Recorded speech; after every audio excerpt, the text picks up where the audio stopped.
Hey,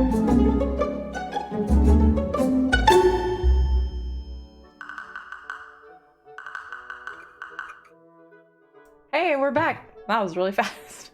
Let's see if the chat box works this time. I added the chat box to the bottom today and it wasn't working in the last half, so let's see if it works this time. Hey Adam, what's up? Oh, not much. How are you? I'm trying to turn on the chat on my phone so I can see what happens. Hi. Hi. I'm alive. Are you alive? Sometimes. Sometimes. About 50% of the Today, time. doesn't to be alive. Yeah. It's a good thing to choose. Every morning you have to choose to be alive. Right. That is life lessons. It's about life. Wake up and go. Don't just like, not today. Yeah, last week was pretty weird though. It was pretty pretty intense. I mentioned this, I think I mentioned this to Nick. I don't think I've ever been in a D&D group where there was this much like inter-character tension before. Yeah. I think it's great. Yeah, I mean, for the most part, I've played with the same people for about 5 years. And it's definitely been very different. It's been much more of like, oh yeah, we're all on the same party, we're all on the same team. There's generally been one person who's ended up being like the voice of the entire party, and everyone just like, let's do that. That sounds great. But at least particularly with Anya and Artyom, there's very much like, I don't know if I like you or not. Why don't you like not be how you are? There's a lot more suspicion than I've seen before. Usually it's like there's like a little bit in the beginning, but within like a half hour of the game it's like, and now we're friends. Which, like, how realistic is that in an actual setting? Not really. How long of in-game time has there been? Like a week? I don't know if Patrick is actually paying attention or not, because he'd be able to answer that question. If he's around, Patrick. He was playing Call of Duty when I left him, so if he could hear me, but probably not. No, we're gonna sit for half hour. We'll find out. Oh, he just responded. Approximately 4 days. Ah. So few days. That's so few days. Oh my gosh. Yeah, of course there's gonna be fights and stuff. Lots of suspicion. We haven't really fought each other. There was this awkward push Artyom against the wall moment. I was like, isn't this like reverse normally? Yeah. Well, she didn't like push him against the wall. She kind of like shepherded him to the wall so like he couldn't get away. But she didn't do the whole like lift him up by his shirt collar and just like, I'm so mad at you. It was just kind of like tough. There's like a big old metal plate right here. She's strong, I think. I don't think so, actually. Let me check. What's her strength? 15. That's not bad. That's pretty good. Yeah, not really. That's pretty... 5 points above the average person. Yeah, she's buff. Anyway, let's talk. Before we get to all of that, let's talk about Kadiok. The very first question from Little Miss Fodder: are you worried about Kadiok's new eye and having someone see everything he does? Yeah, I don't know if she remembers the very end and what Artyom did at the very end, but I don't want to spoil it for anybody. But yeah, if you go and you watch the very end, it's very clear that he's not terribly excited about the new eye. I think I actually freaked Patrick out a little bit when I did that. He's probably like, don't do it. It's like the closest that we've ever had to like PvP. Mm-hmm. Yeah. I mean, the way that I kind of think about it, and the way Jelania definitely views it, is like when it was just like, oh, I want you to take my eye away from me and I'll just live with one eye. That's like, okay, that's a stupid choice, but that's, you do whatever. But now it's like, you've screwed us now. Mm-hmm. We have someone watching us. This affects me now. I don't like this. Right. Which is a very selfish way to view it. Well, that's what she said. She said that she was going to interfere, and sometimes it'd be good, sometimes it'd be bad. And I was like, I don't like this. I've battled Fey creatures in past campaigns. I've read them, about them in stories, and I don't like them. I usually use Fey as like kind of the good guys of like, because I I've seen a lot of like the, you know, angels and demons stuff happen, and so I like to I try and do some stuff that isn't as frequent, at least in the stuff that I've done. And so the Fae tend to be kind of ambiguous good guys, but like Jelania's not about it. I'm not about it. She's creepy. She has purple eyes. Right. Which, like, we need to get him an eye patch as soon as possible, because even if she can see through an eye patch or whatever, people are gonna look at him weird. Yeah.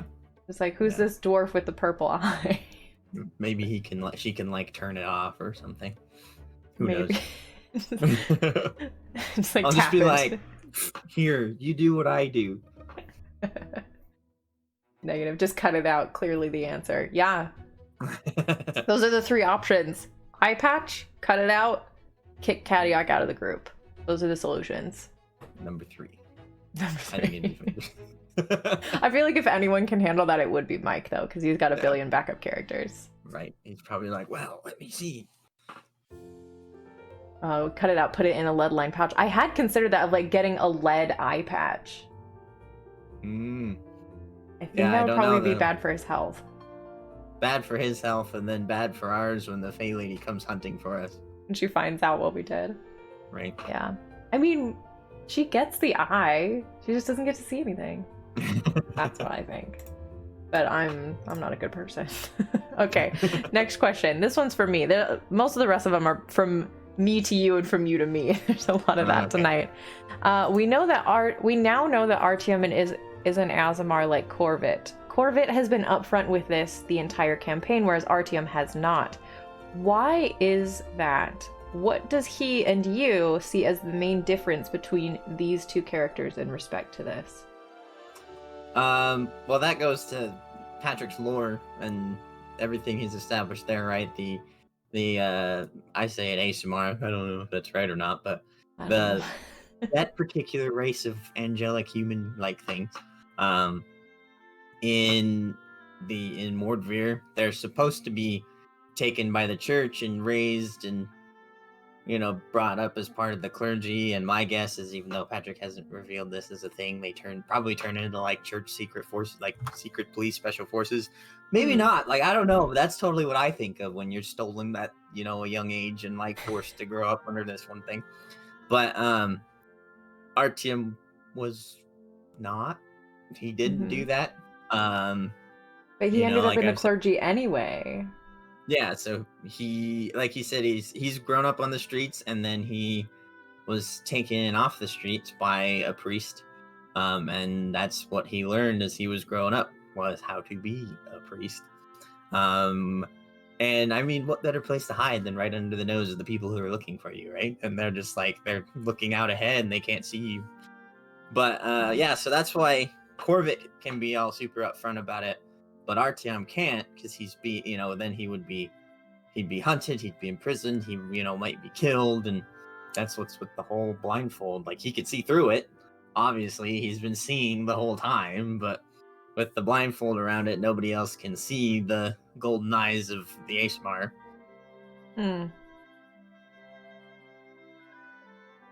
It seems to me like if you already have one Asmar walking around, and it's like there's another one here, and he's got like the Silhana stuff on, that kind of like takes away the pressure, wouldn't it? Of just like, oh yeah, I'm part of the church, leave me alone, I'm already part of the church, go away. Well, I mean, not necessarily, right? Because he's gone through Corvette has gone through the whole thing, like the whole initiation and everything. You have a weirdo in chat, by the way. I know. And then, but Artyom hasn't, which is why after it was revealed, right, he was like, come at me, Corvette, like, it's game on, I'm out of spell slots already, but like, you haven't been able to hit anything so far, so like, I could do this, I think. So when Corvette was like, I don't care, that's why I was like, whoa, okay. My gosh, we're getting bot bombed right now. Hang on, let me fix this and get rid of these bots. Wow. I really don't like these. Pato, kill him. where's my mod stuff? I don't have any mods. I've never created any mods. That's a bad idea.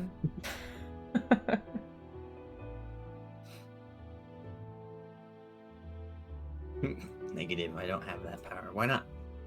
Just like back. I'm just gonna change it to followers only mode for now, and I'll fix it later because I don't want to deal with this. Sounds good to me.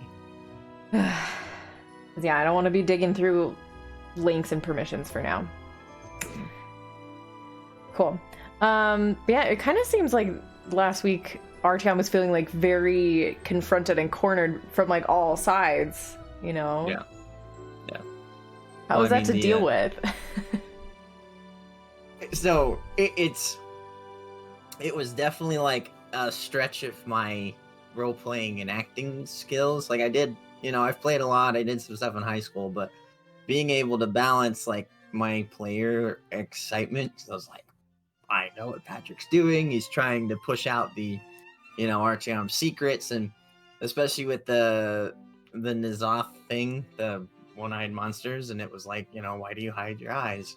That's why he got all pissed off. He's like, oh my gosh, the people who have these crazy eyes that everyone just kind of looks at and goes, hey, I know what you are, is the ASMR, and it was like, well, Corvette's totally gonna put 2 and 2 together. Now I'm dead, right? And so I'm trying to keep my focus on Artyom as being like, oh, I'm pissed, I'm scared. The party's now gonna turn on me and kill me. Like they already don't like me because I didn't reveal the Domovoy thing to them. And then there's me, and I'm like, oh, this is gonna be so cool. They're gonna be so excited. So it was a challenge, but it turned out really well, in my opinion. It's gonna be interesting to see how that like develops and stuff, because if it were a real fantasy life situation, there is a viable possibility of like, oh, the group would like do these terrible things and kick you out. I don't think that we as people now today controlling these characters will do that. So I think it'll be interesting to see what happens for all of this to be reconciled and fixed. Right. Yeah. We'll see. Well, about especially that. since I don't have any idea how. I don't remember anybody really reacting to it outside of Corvette. I don't remember. And I apologize if like you're sitting here going like, well, I reacted to it, but I don't really remember very much of anybody else, especially because it was like right down at the end. Nobody had time. I guess Luke was also kind of like, wait, are you blind? I was like, no. Sorry, I got a little distracted. My daughter came downstairs. So like, what did people not react to? I don't remember very much of everyone's reactions to me coming out as an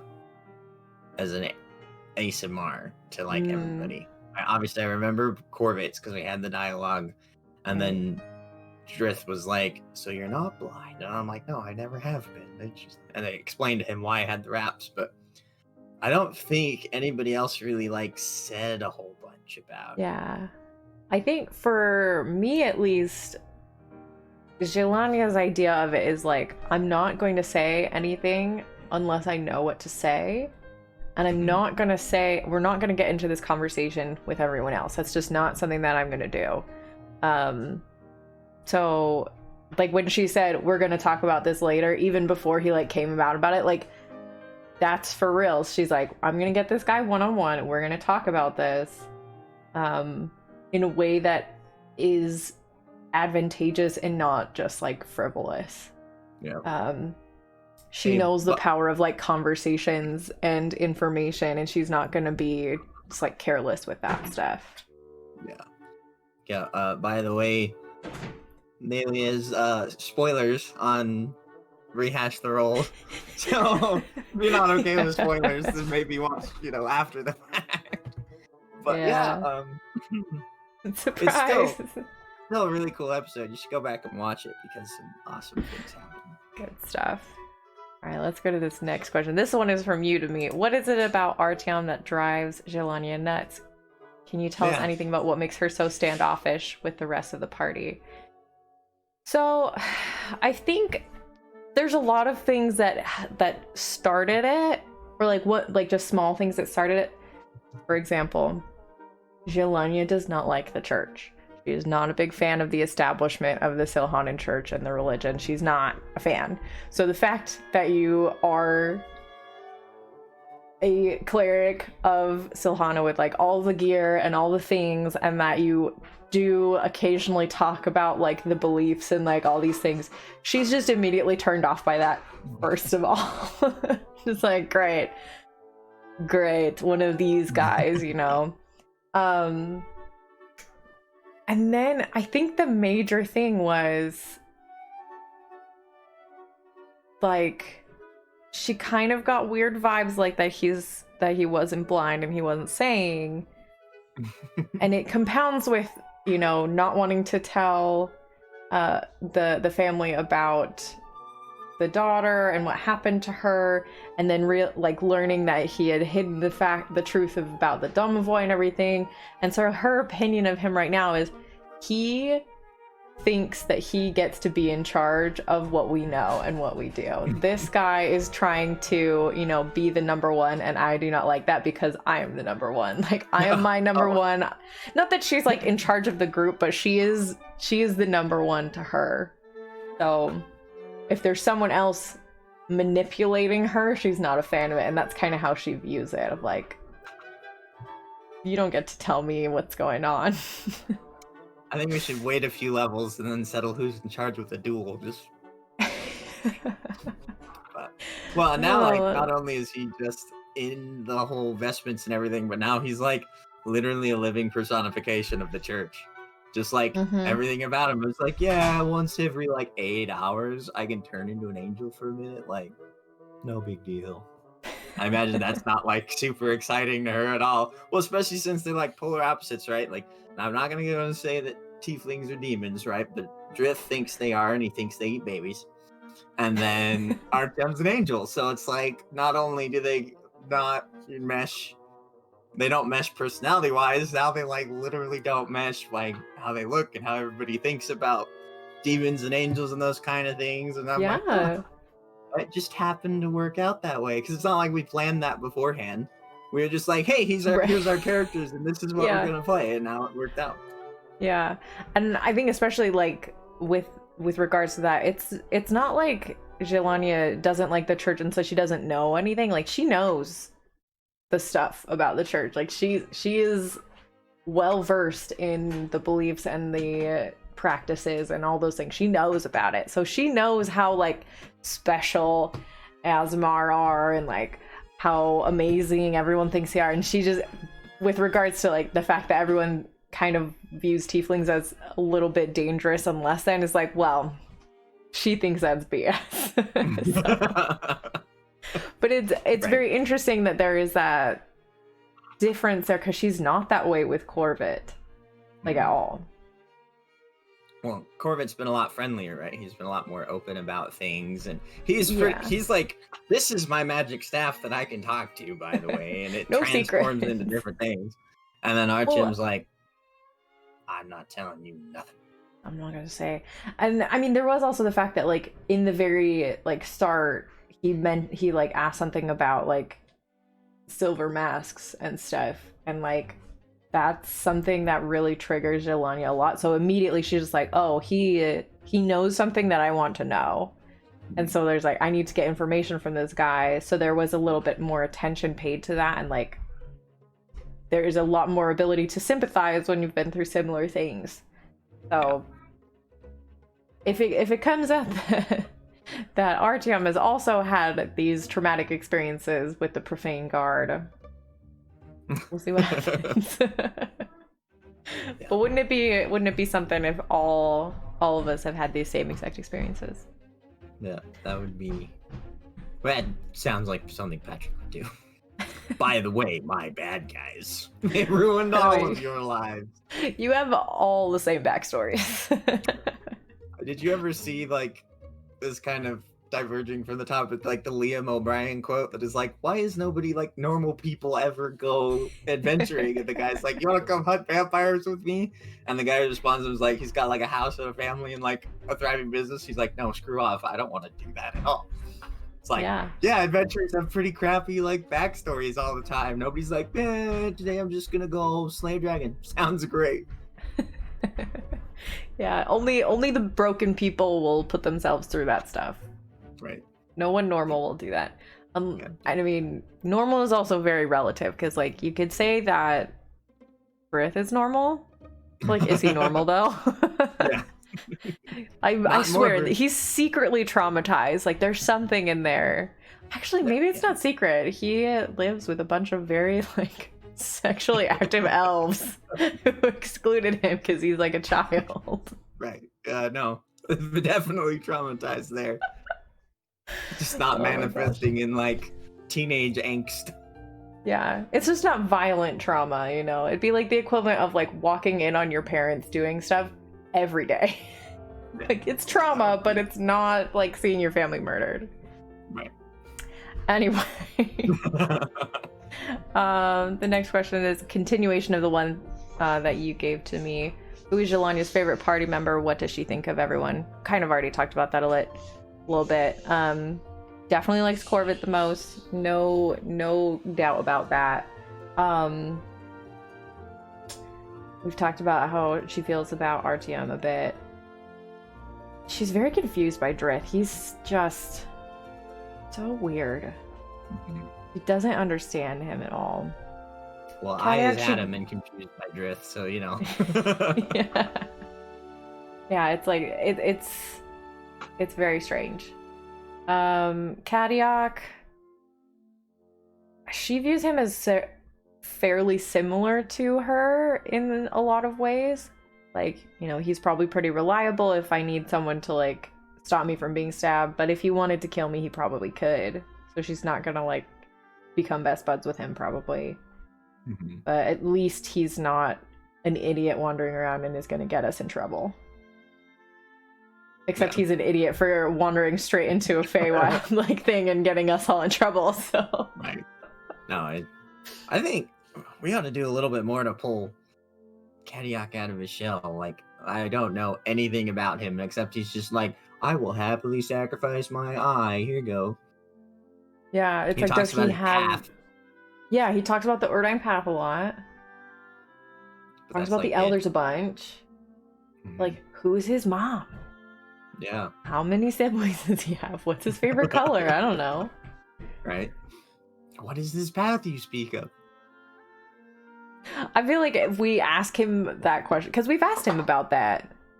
If not in game, then I've asked him about it on this show. And it's like, I so barely grasp it. And I'm like, I don't think getting another explanation is going to help me. Yeah.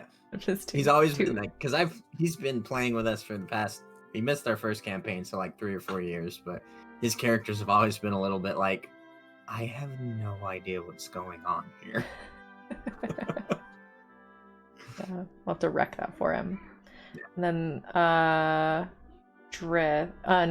Piotr. Oh, that's who I was forgetting. Sorry, Ian. I was like, I think we got everybody. Jelania she views Piotr very differently than the rest, because she kind of has an understanding a bit of like what he does. Maybe a little bit more, or like she has a general understanding of what he did, or like his job and stuff. As to him being a murderer, she fully does not care. She's just like, cool, you killed a buddy. Me too, man. This is a thing. You know, not a problem. I'm trying to think. I don't know if I guess I haven't really decided if Artyom has actually killed somebody or not, because his backstory totally could have, but like I haven't really given that much thought to it. But I feel like Patrick made a comment. He's like, I'm surprised nobody's asked Piotr about that. And I'm like, we haven't had time. We literally walked into a mine and, you know, we're fighting things that right after that happened. Like, what did you want from us? But I feel like next session, after either before or after Artyom and Jelania have their conversation, it's going to be like a race between at least you, me, and Braden. If not, you know, Luke might get in there. I feel like Kadiak's kind of probably be like, yeah, you kill somebody. But like the four of us probably be like, no, I want to talk to him first. Like, what does this mean?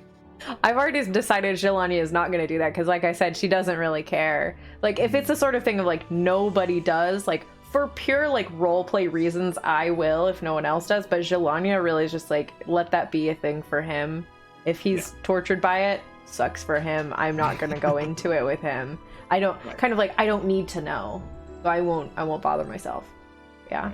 And then we also need to have a conversation about Kadiak's eye. Like, those are the 3 conversations that are going to come up within the first, like, little bit, I think.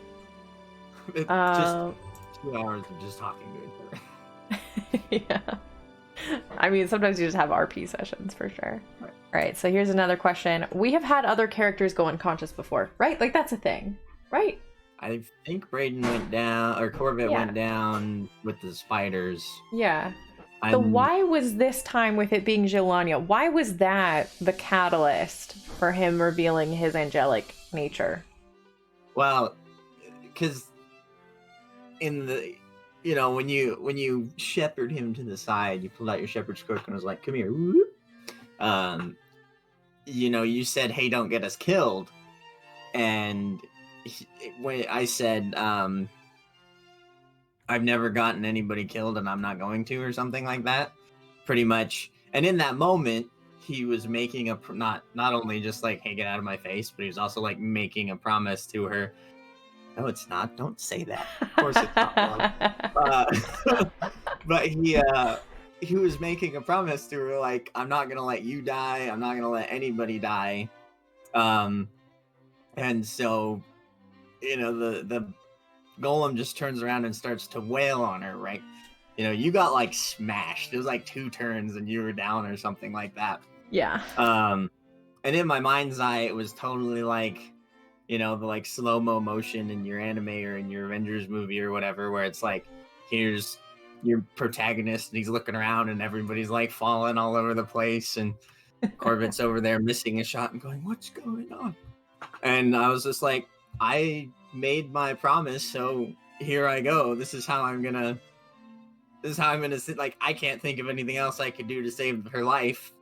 But when I turn into an angel, then I can just like do what I need to do. And then, you know, Anya totally missed it. But when she came back too, there's also an Artyom no blindfold and an angel. And as soon as she touches her hand, as soon as she touches his hands, you know, you get healed. And he wasn't going to break that promise. He was like, "I'm not going to let anybody die. So up you go." Which, if someone does die, is going to be like, it's going to suck for you. He's going to be like, "Well, crap, what do I do now?" But, oops.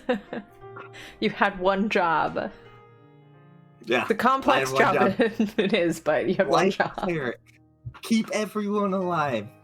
Hey, last time I played a life cleric, I didn't let anybody die, but I did almost TPK the party. That was exciting. Got mind controlled and just started. I don't think I've ever played a cleric. Not like... I don't think I've ever played a cleric.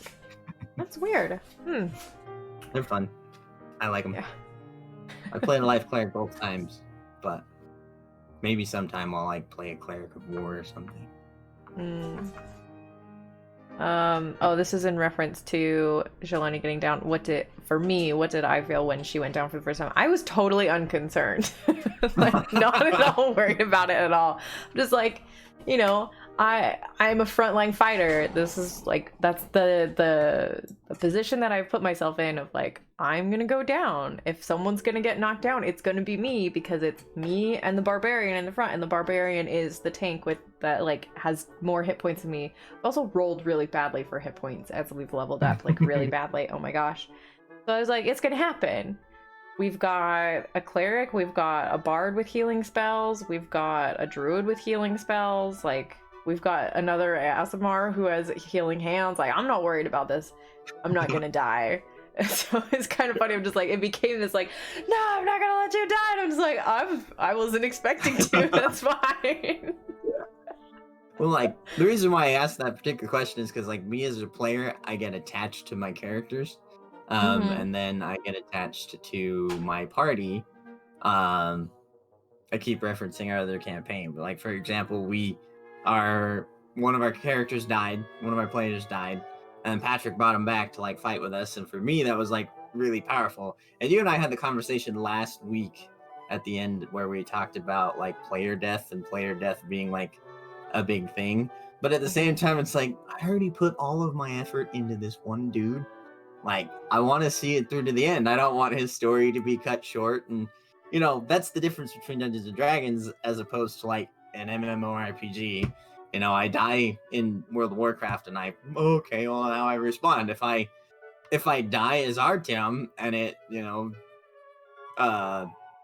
Drift doesn't have Revivify, like, because he's the only other person besides Artyom who ever learned the Resurrection spell, like, he's not coming back, you know, unless everybody hauls his body to a temple or something. But, and Yeah.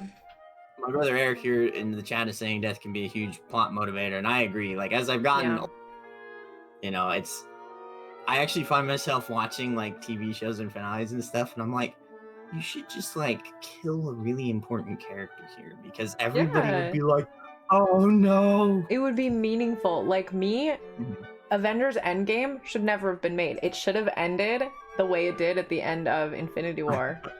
Like, really? That would have been an amazing move, and it would have been really meaningful. Just, like, sometimes the good guys lose people. Sometimes the bad guys win a little bit, and that's... Hold on to the people you have. So... Well, they killed Iron Man. So, like, I mean, everybody came back, but you lost... Well, you lost Black Widow, right? You lost these two big characters that people really liked. I mean, Black Widow, was she really, like, super beloved, though? I don't know. For me, she was no big deal. I thought she was a cool character, but I think the other thing I think of for me, so I love Star Trek The Next Generation, and this might be a spoiler for one of the movies, but, like, it's an old movie, so you have no excuse for not watching it if you've wanted to watch it at this point. But there's Commander Data, and his whole quest through Star Trek The Next Generation is becoming more human, right? Because he's an android, he wants to learn emotions and those kind of things. And I watched Nemesis, the very last Next Generation movie that came out. I can't English today. And Data sacrifices himself to save Captain Picard, which to me is one of like the most human, like most brotherhood, friendship kind of thing that you can do. You know, lay down your life for your friend. And to me, like, in that moment, Data became human. But I also, like, let's be fair, I'm a 24-year-old man, but this is, like, my favorite TV series ever. I cried. I was like, oh my gosh, they killed Data. This isn't okay. But, like, thinking back on it, and I think I texted my brother Eric, I texted my dad who have seen it, and I was like, this was awesome. Like, I'm sad Data's dead, but like it's been almost 20 years, so but it was huge character growth, and I think, you know, if one of us dies, I'm hoping, especially with how like good this group is at role playing compared to other groups I've played with, I feel like we'll accept it and we'll move on, and it'll be like, oh yeah, I lost our team, dang it. But then, note to self, kill someone. You're giving me ideas. Stop it. Kill not me. Kill the guy with the purple eye, because Mike's already established he's like, I got 30 other characters back. He has already established that he doesn't care about his own safety. I guess like Eric saying, do it meaningfully. You can't kill Mike because then it doesn't matter. He's just like, I got this new guy I want to try. It's true. No, I've never had a character go unconscious before. This is the very first time it's ever happened. I have only within the last month of all the time that I have spent playing D&D, which is not a crazy long time, but it's a time. I've never rolled hit dice. Like, I've always played those characters that are way the heck far away, or like whenever a big fight happened and I did get hurt, it was like we could take a long rest immediately or something like that. Like, I've never gone unconscious, so like I would have thought that this would have been more frightening, but it wasn't at all. And not saying that like if like Jelania dies, I will not be so devastated, because like freaking I'm making armor for her tonight. Like, that's what we're doing after this. If she dies, what do I do again? Like, I've spent money. I've spent like 3 digits of money about this person. If she dies, I'm gonna be really sad. But if she dies, Yeah. Another No, plate then character. I'm gonna become like Drift's long lost twin sister. Oh. Yeah. Yeah. Have you already talked to Luke about that? I'm sure he'll be fine with it. You see, I'm from the human half over here, and I'm with the elves from this side of the world. Mm-hmm. Yeah. Got it. No, she'll be like the elf twin sister, elf half. like, and she'll just So be you're like, from the weird, crazy part of the world, and yeah, you're like, huh, making fun of Drift because you don't fit in, loser.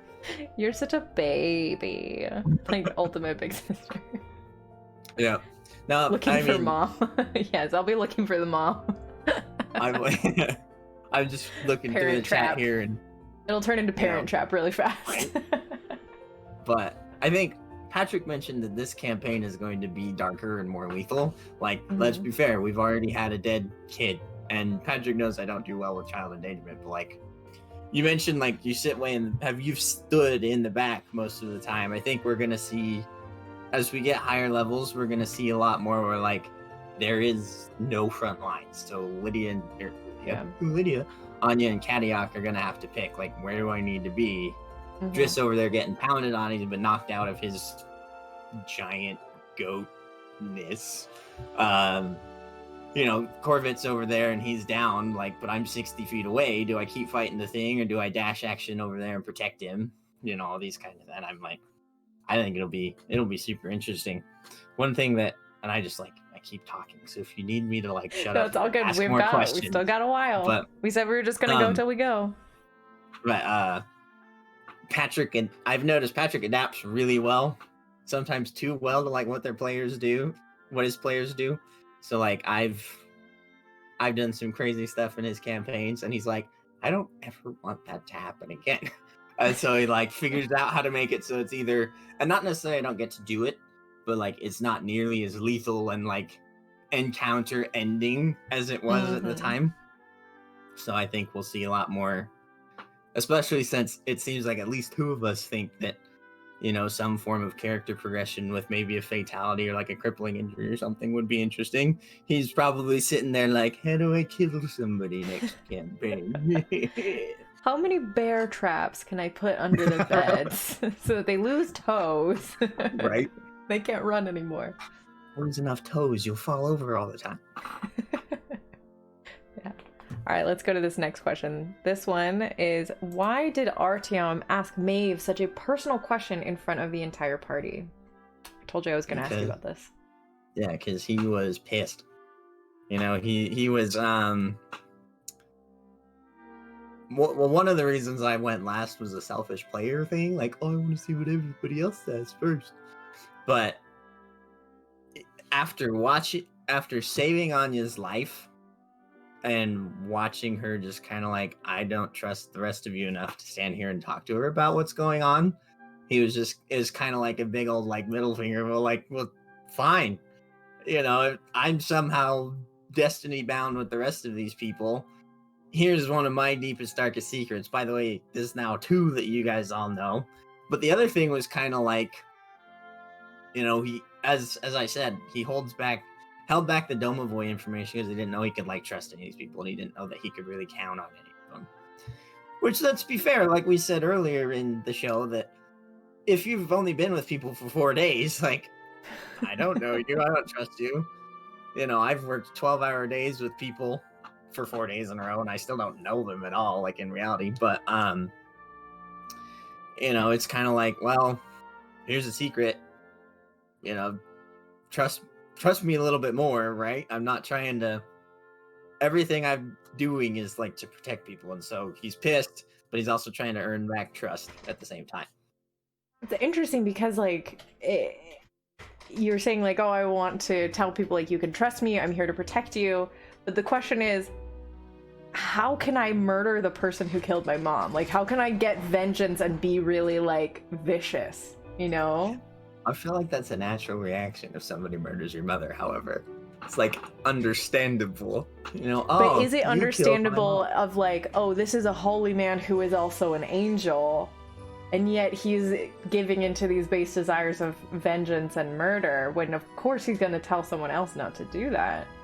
There are avenging angels, and I don't think Artyom's ever told anybody not to do that, right? So I think as the motivations and the story behind it becomes more clear, I think at least Anya will kind of be like, all right, how do we go take this person out? Like, that sounds good to me, at least from what I understand of your character so far.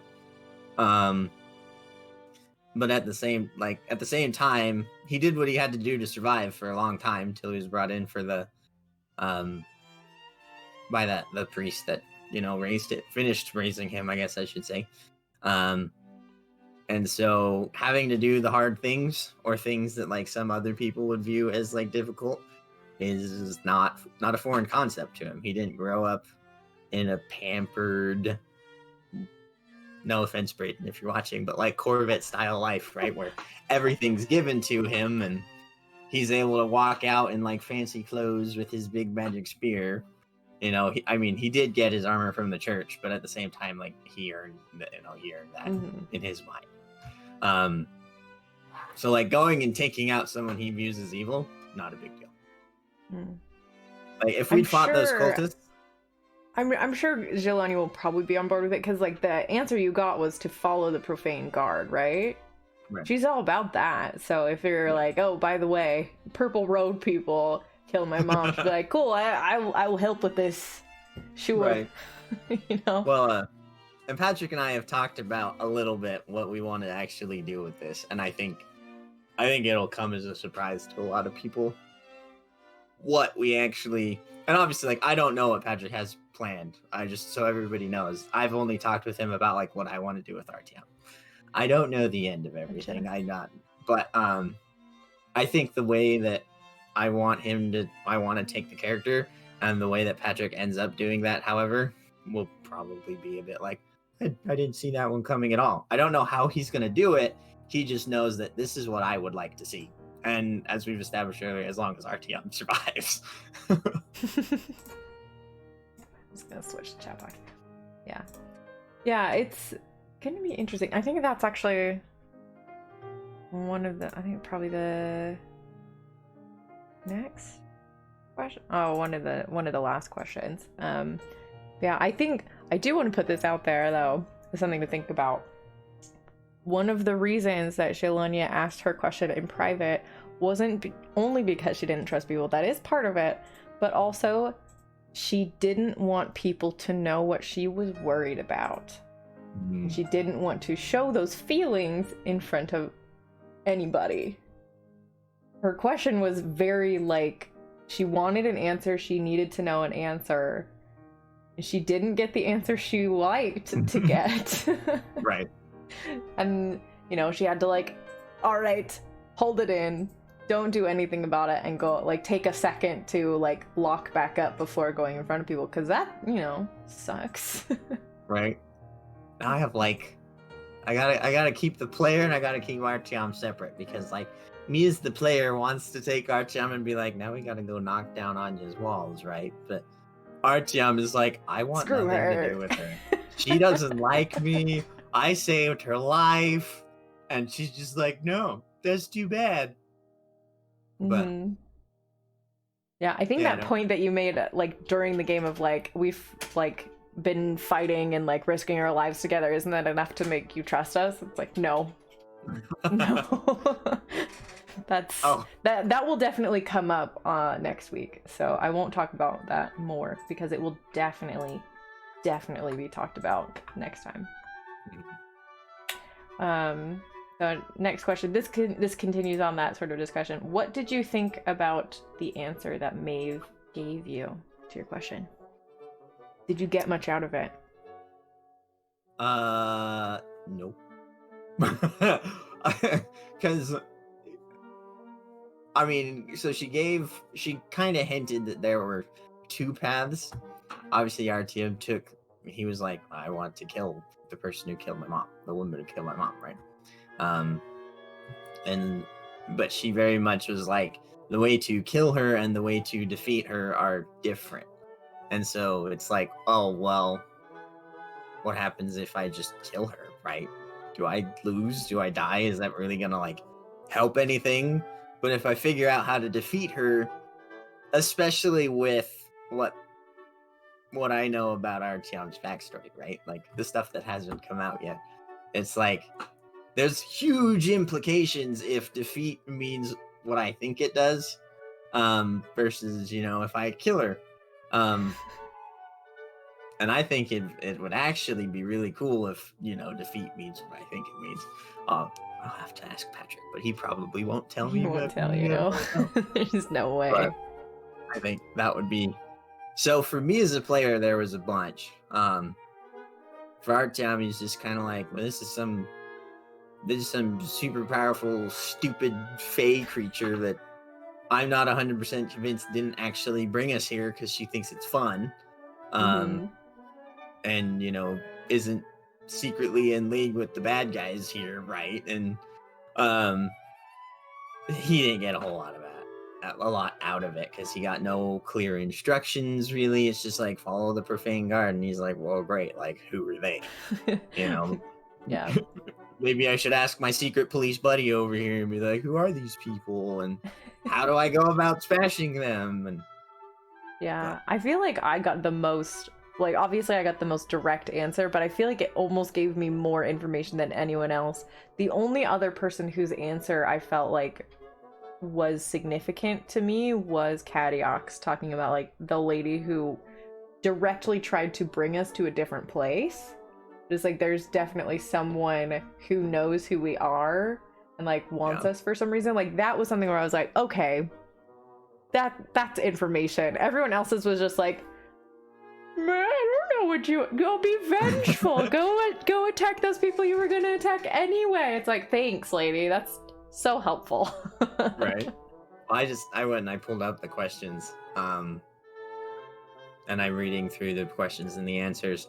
And I know that the people watching can't see this, but for Corvette's answer, Patrick capitalized Paths of Vengeance. But you look at Artyom's and he did not. So these... Patrick, if that is significant, say so now. If it is not, go and fix those answers, because we are going to hinge our entire life on these now. Right. So we got to figure those out. But yeah, I mean, I'm not... This is another aside, but like, I am not a storyteller. And so having all of these strings and stuff, I would be like, wait. Oh, that was your backstory? Oh. Oops. If the fact that Path of Vengeance is capitalized for Corvette, that means that he is going to have to become a paladin now. Yeah. Oath of Vengeance paladin. Vengeance paladin. Or transform into a fallen ASMR somehow. Yeah. Give me a second. Are you going to fix it? Are you going to... And this is the thing. Is he going to capitalize the one that's not? Or is he going to uncapitalize the one that is? Those are both very different things. What if one is a physical location and the other one is not? Well, I mean, the one that for Drith's dad seemed like a very physical location where, like, there's ice and stuff, and he's like, oh, I'm trying to keep everything alive. Right. Yeah, the land of ice and frost. I don't know. I was thinking flame. Until he reposted them today, I was like, his dad's probably just dead, and this is just a fancy way to say his dad is dead. I don't think so anymore. Yeah, whereas his father works to bring life to the land. Yeah. I would have to look at the map, and check that out a little bit more. But we'd probably go find on the map where it is. Yeah. But all right. The other thing is, go ahead. Patrick is like, by the way, there's apparently more in the lore folder that we can go and read. So just so you know. What? Yeah, because I posted that picture of the shoulder plate, and I was like, Patrick, is this like the actual symbol? And he's like, yeah, I didn't realize Lizzie ever actually got around to putting it in, but clearly you haven't read what I put in the lore folder, because that's in there. And I was like, no, I haven't read any stuff. It's hard. We're not in school. I don't want homework anymore. I'm an adult now. I don't want to. Right? Just make me a video. Speaking of Lizzie, I tagged her in like something today because I was like, hey, I'm making cosplay armor of the art that you made, and she was like so excited. Yeah. Well, now that you're doing that, I know you got like another question, but I just am Just like one last spewing. one. But Go ahead. now that you're doing that, I have been like looking up videos and being like, well, I don't want Lydia to be the only one that's cool. But then I was like looking at the artwork, and I'm like, Mhm. I don't know, what? How would I do that? Because he's got like the 3-tiered plates of his shoulder pads, and then like the huge like sword belt kind of thing with the big long Mhm. plates for his legs. And I actually talked to my mom about doing the tabard because she's really good at that. So that would probably be easy. I think the tabard could totally work. And I think, I will eventually make like her boots. I'll get pants that look like hers, all that stuff. I'll get a tail, like I will eventually do that because I'm obsessed and, she's still alive. But for the games, I'm only gonna wear, stuff that you can see, so there's no reason to get all the things. So if you're gonna get something, if you're really wanting to do something, the tabard or like the shoulder plate stuff probably be totally cool. Yeah. But yeah, I'm excited about this. This is fun. Did you end up getting the stuff? Let's see. I have not gotten anything yet, but I've been talking to my mom about it. I was going to talk to Tim about it, the guy who did Patrick and Ian's artwork, because he is obviously very creative, right? But we had a lot of people this past week going on quarantine, so there's literally been me and him are the only two out of our 4-day shift officers who are there, and he's been dealing with some other stuff. So it's been like, hey Tim, what do you think? And then he's like talking about something else. I'm like, all right, well, I will wait. So I haven't gotten anything, but I have watched a lot of things. The other thing I was thinking is like, I'm gonna like totally steal what Brayden does, like get like an easel or something, and then make a shield and put behind me. But that shield is huge. It's a huge friggin' shield. Yeah, if you look at, it's like from like his shoulders to his knees, and I'm like, that's a cool shield, but it's a barn door. Well, so I have sitting next to me here, I have a sheet of EVA foam. It's like 2 feet by 4 feet, so about the size that you might want. It was like $15, so it's not crazy expensive, but then you have to do stuff to it, which is a whole thing. Yeah. That's what I was thinking. I was thinking how I was gonna do it, just 2 sheets and then the angles and put the things through, and then figure out how to make it look like wood. Yeah, I found in my research of all this cosplay stuff, I found a book of patterns for how to make tiefling horns with foam, and I'm like, ah, heck, I made 2 pair, and I'm gonna make another one just because it looks so much better. Nice. That'd be cool. We're not gonna do that tonight. We're gonna go to this last question. So we are on the verge of escaping from the valley thanks to Maeve.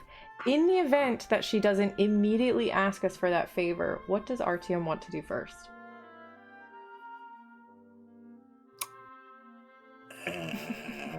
Yeah, I haven't thought that far. It's like, to be 100% honest, I don't know what's immediately outside of our little valley. Sorry, Patrick, I just haven't. Could be that we've been teleported like 200 years in the future and everyone's dead. That would suck. That was something I thought about last game. I was like, oh my gosh, what if everything's on fire when we get out? Patrick, this is an important question. 200 years in the future or not?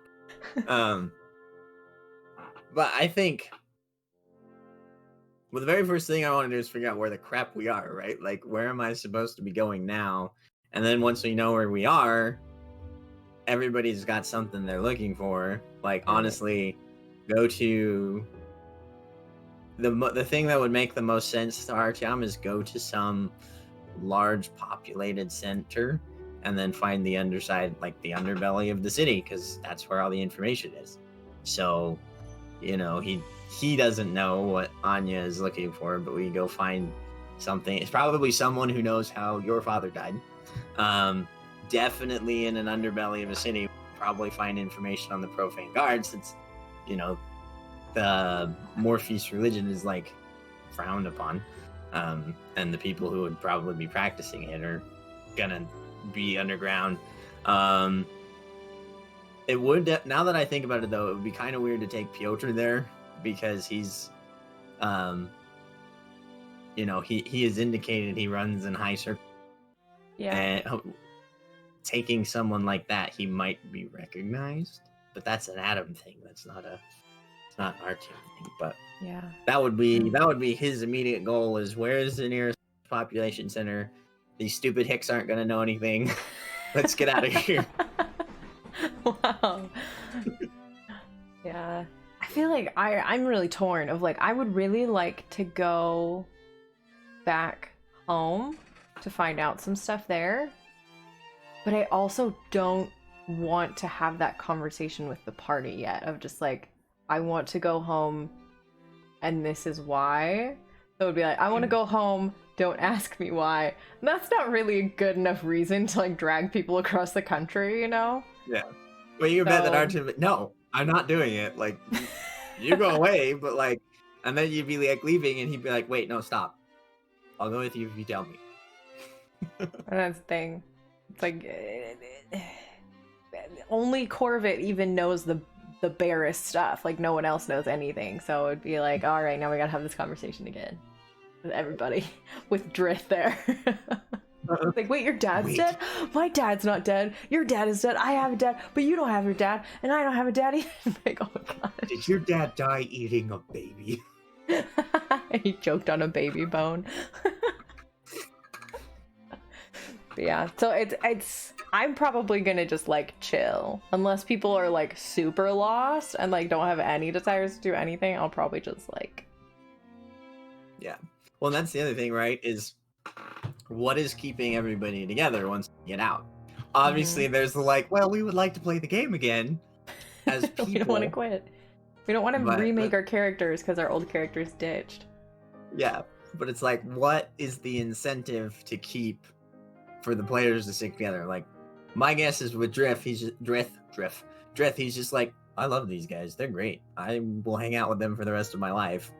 But that's like the only person whose motivation I can kind of guess at. You know, obviously I know my own, right? But I do feel like if there was indication of like connections to the Profane Guard and this stuff, that would probably be enough for a good chunk of the group. Because at least two of us were told explicitly by Maeve to do that. And at least one other of us has desires to do that anyway. I probably do actually know a place where that could happen. Right. But I don't want to do that. I don't want Jelania to feel her feelings yet. Right. We'll have to see what Patrick has planned. No. I have this vision out, of like, everything is on fire. There's dragons everywhere. Yeah. I feel like we're gonna walk out of the hole and then there's like, look, an army. Okay. Crap. Wow. The bad guy army at that. What? Well, who's the bad guys? Yeah, that's the other thing. Our very different perspective of like good guys and bad guys. Me, I'm like, I'm the protagonist. I'm clearly the good guy. Same. Right. Jelania is very much like, I'm the main character in this story. Everyone else is dumb side characters, not even good side characters. But Hicks. Yes, Hicks for sure. Except for Piotr and Corvette, they're the only who are not Hicks. But then they're stuck up rich people.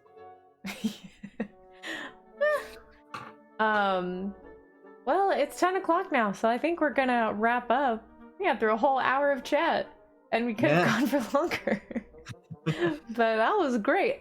We're gonna probably have more to talk about each week as stuff goes down and happens. And then maybe we'll have less to talk about as like every secret is revealed. But we'll see. Gotta come up with more secrets. Gotta come up with drama that doesn't come from secrets. You called me a promiscuous duck. How could you? Oh, slap. You know, start things like that. Yeah. Still not figuring out what everybody else is. I know. If you had to guess what you are, what would it be? A billy goat, because Artyom's always grouchy. I would say like those creepy snapping turtles. For you or me? Yeah, for me. Oh. I'm just like, I'll just sit there and just watch. And then if you get too close, you're dead. Got something attached to your leg. Go to last next session. Cool. Do it. All right, well, we're gonna wrap this up, and then I'm gonna start crafting armor. I've got a heat gun, I've got a glue gun, I've got an armor pattern, I've got sprayable plastic. Yeah. Guys, there's a lot of stuff over here, and it'll be fun. We'll get to that in just a little bit. I will miss that. I will be driving to my brother. So have a happy Thanksgiving. Thanks for having me on. It was a lot of Happy Thanksgiving. Now I have to let other people have turns, but you know. I know. Oh, tragedy. But see y'all in a little bit. Bye. Bye. OBS.